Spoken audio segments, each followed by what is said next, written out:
আসসালামু আলাইকুম রহমতুল্লাহি আবরাকাতুহ।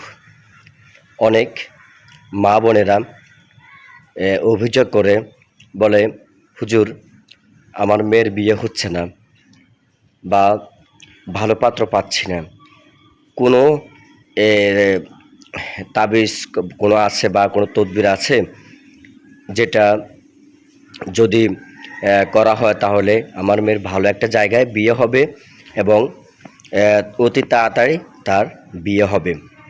তো অনেক সময় অনেকে আমার কাছে আসে, তো তো ভাবলাম ওনাদেরকে বলে দিয়েছি, ভাবলাম যে আপনাদেরকেও এই আমলের কথা বলি। ইনশাআল্লাহ এই আমলটি যদি করতে পারেন, আল্লাহর রহমতে অতি তাড়াতাড়ি বিয়ে হবে এবং আপনার মনের মতো জীবনসঙ্গী আল্লাহ ব্যবস্থা করবেন। প্রিয় বোনেরা আমার, প্রিয় মায়েরা আমার, আপনার মেয়েকে শিখিয়ে দিবেন।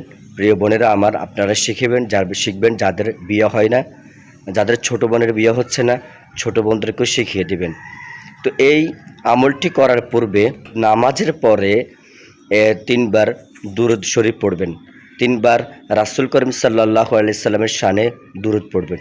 যে কোনো দুরূদ পড়লেও হবে।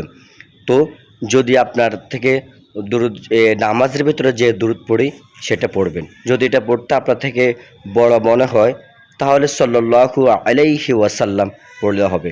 তবে সবচেয়ে বেশি ভালো হয় নামাজের মধ্যে যে দুরূদ শরীফ আমরা পড়ি বৈঠকের মধ্যে সে দুরূদটি পড়বে, অর্থাৎ আল্লাহুম্মা সাল্লি আলা মুহাম্মাদ ওয়া আলা আলি মুহাম্মাদ কামা সাল্লাইতা আলা ইব্রাহিম ওয়া আলা আলি ইব্রাহিম ইন্নাকা হামিদুম মাজিদ। আল্লাহুম্মা বারিক আলা মুহাম্মাদ ওয়া আলা আলি মুহাম্মাদ কামা বারাকতা আলা ইব্রাহিম ওয়া আলা আলি ইব্রাহিম ইন্নাকা হামিদুম মাজিদ। এই দুরূদটি 3 বার পড়বেন। এরপরে রব্বানা হাব লানা মিন আজওয়াজিনা ওয়া যুররিয়্যাতিনা কুররাতা আ'য়ুনিন ওয়াজআলনা লিল মুত্তাকিনা ইমামা। এই আয়াতটি আপনি কমপক্ষে আপনার 40 বার পড়েন। শুধু 40 বার পড়লে হবে।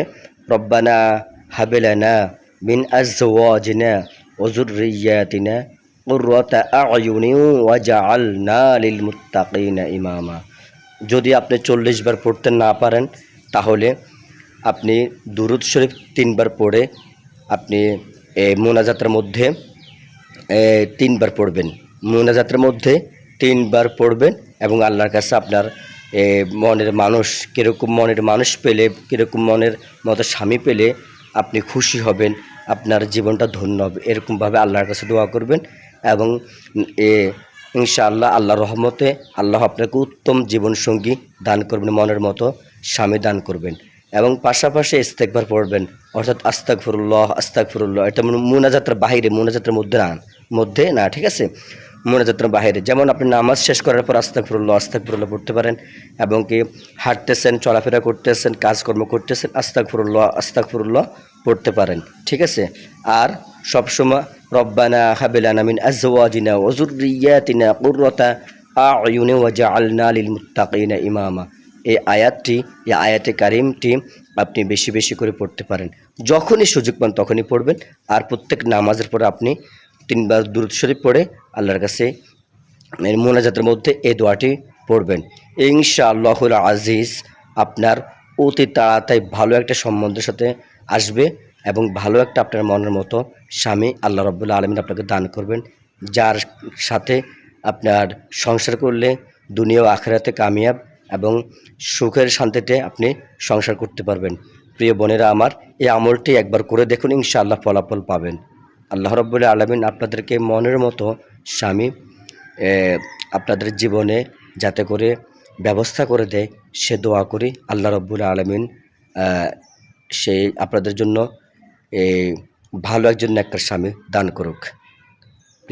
প্রিয় বোনেরা আমার, তো এই আমলটি বেশি বেশি করবেন ইনশাআল্লাহ। অবশ্যই ভালো লাগলে যদি নতুন দর্শক হয়ে থাকেন চ্যানেলটি সাবস্ক্রাইব করে পাশে থাকবেন নতুন ভিডিও পাওয়ার জন্য। আল্লাহ হাফিজ।